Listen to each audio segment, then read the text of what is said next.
আসসালামু আলাইকুম। কেমন আছেন সবাই? আশা করছি সবাই ভালো আছেন। আমিও আল্লাহর রহমতে অনেক ভালো আছি। তো আজকে আরেকটি নতুন রেসিপি নিয়ে চলে এসেছি। আজকে আমি তৈরি করে দেখাবো লাউয়ের বিচির ভর্তা। ভর্তাটা খেতে অসাধারণ, ছোট বড় সবাই খুবই পছন্দ করে। তো চলেন দেখতে থাকেন আমি কিভাবে ভর্তাটি তৈরি করি। আমি প্রথমেই সরিষার তেলের মধ্যে কিছু শুকনো মরিচ এবং 3 কোয়া রসুন ভেজে নিচ্ছি। খুব সুন্দর করে ভেজে নিচ্ছি। আপনারা ঝালটা কমিয়ে বাড়িয়ে দিতে পারেন। আমি একটু ঝাল বেশি পছন্দ করি, তাই একটু বেশি ভেজে নিচ্ছি। তো ভাজা হয়ে গেছে, এই পর্যায়ে আমি উঠায়ে নেব। এর মধ্যে দিয়ে দিলাম সামান্য পরিমাণে লবণ আর বিচুগুলা। আমি সুন্দর করে ধুয়ে পরিষ্কার করে নিয়েছি বিচুগুলা, তারপরে হালকা ভেজে নিচ্ছি।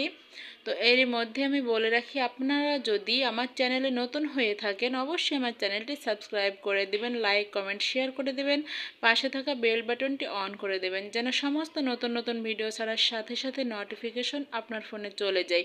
তো এর মধ্যে আমি সামান্য পরিমাণে পানি দিয়ে দিচ্ছি, তারপর একটু ঢেকে দিয়েছিলাম। ঢেকে সুন্দরভাবে সিদ্ধ হয়ে গেছে, পানিটা শুকিয়ে গেছে, এই পর্যায়ে আমি নামিয়ে নিচ্ছি। তো আমি এটা শিলপাটায় বেটে তারপরে ভর্তাটি তৈরি করব। প্রথমে আমি শুকনো মরিচ আর রসুন হালকা একটু লবণ দিয়ে বেটে নিচ্ছি। তো লবণটা একটু বুঝে শুনে দিতে হবে, কারণ বিচিটা ভাজার সময় লবণ দেয়া আছে। তো মরিচগুলো আমার খুব সুন্দর করে বাটা হয়ে গেছে।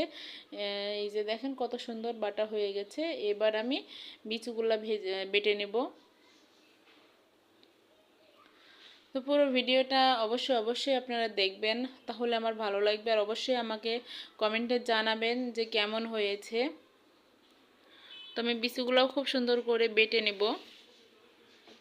সুন্দর করে বাটা হয়ে গেছে। এবার আমি কিছু পেঁয়াজ কুচি, পুরোপুরি বাটবো না, হালকা একটু বেটে নেব, মানে থেতলিয়ে নেওয়া যাকে বলে, ওইভাবে একটু থেতলাইয়ে নেব পেঁয়াজগুলা। তো ভর্তাটা আমার হয়ে গেছে অলরেডি। দেখেন এইভাবে আমি পেঁয়াজগুলো রেখে দেব। খুব সুন্দর একটা ভর্তা হয়েছে। তো আমি এবার একটা পিরিচে উঠাই নিচ্ছি।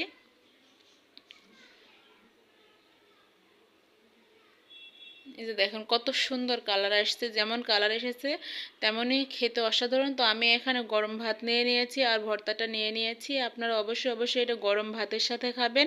আর এতক্ষণ কষ্ট করে আমার এই ভিডিওটি দেখার জন্য আপনাদেরকে অনেক অনেক ধন্যবাদ। সবাই ভালো থাকবেন। আসসালামু আলাইকুম।